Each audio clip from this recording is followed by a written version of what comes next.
I'm building an occupational health framework for the digital economy because a growing number of your clients are experiencing digital entrepreneurship less as freedom and more as an unregulated workplace.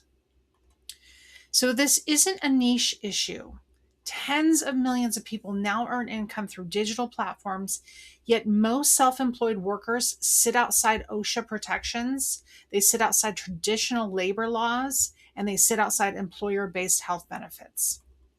So, I'm Lonelle Madsen. I'm the principal investigator of the Digital Depth Economy Research Initiative. So I came to this as both a practitioner and a case study after nearly a decade of following proven online business strategies, investing heavily in programs, in funnels, and visibility. My income results were negligible, however, but the toll on my health, my faith, and my identity, it was profound. So that contrast led me to a clinical question. What exactly is happening in the nervous system and livelihood of people who are doing what the playbooks prescribe, but they're still deteriorating? So, across interviews and literature and lived cases, the same pattern appeared in deep thinking, deep feeling, often neurodivergent entrepreneurs and the professionals who support them.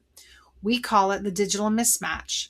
This is the conflict between a nervous system that's organized around depth, it's organized around ethics and sustained focus, and then platforms that are organized around speed, performance, and extraction.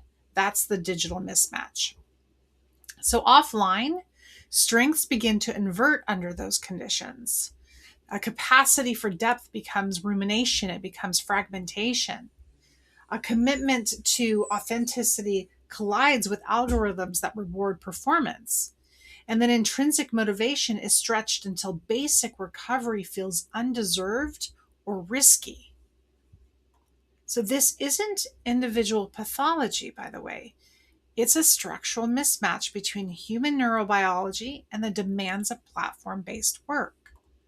So, in the digital depth economy, we organize the clinical and occupational impacts into 6 reoccurring patterns, and we call them the 6 core devastations.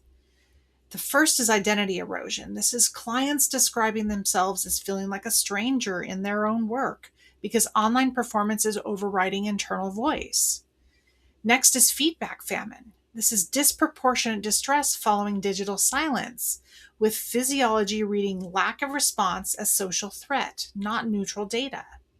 Then you have energy bankruptcy. This is chronic depletion that doesn't resolve with rest because the load, it's cognitive, it's emotional, it's spiritual, not just hours worked. And then there's ethical tech tension. This is moral injury from using tactics that conflict with your values in order to remain visible or profitable. Fifth is legacy anxiety. This is persistent fear that meaningful work is fragile or disposable in platform ecosystems. And then finally, we have neurostrategy misalignment. This is the sixth one.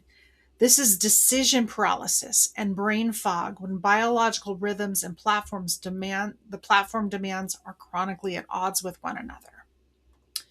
So these are not motivational labels.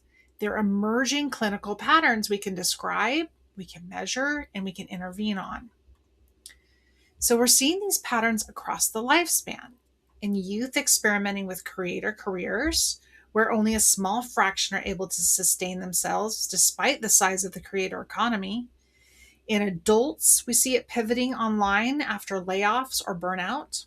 And in older professionals, rebuilding livelihoods inside platform ecosystems they were never trained for. Now, I realize this is a new concept. So far, this occupational category, it hardly exists in formal language. We pour research, we pour funding and interest and concern into youth mental health and screen use, and that is obviously warranted, but the conversation nearly always stops the moment those same young people start to earn money online. The structural risks don't disappear, though. They don't disappear when income gets tethered to platforms. As a matter of fact, it compounds. And as those workers age into adulthood, the harms are still there. They're just ignored, even as their livelihoods become dependent on the same systems.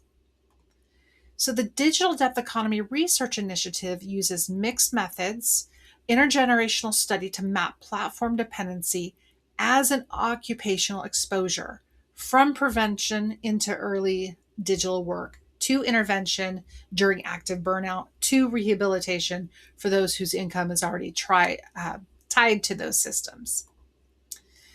So this work is not anti-technology. It is pro-infrastructure, bringing the kind of standards and language to digital work that other high-risk environments already take for granted. So who is this for?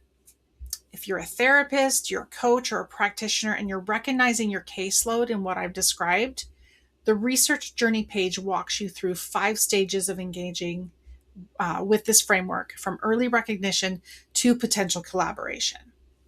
If you're a deep thinking founder seeing your own story here, the Digital Mismatch page names what you've been living and outlines the 6 core devastations in more detail.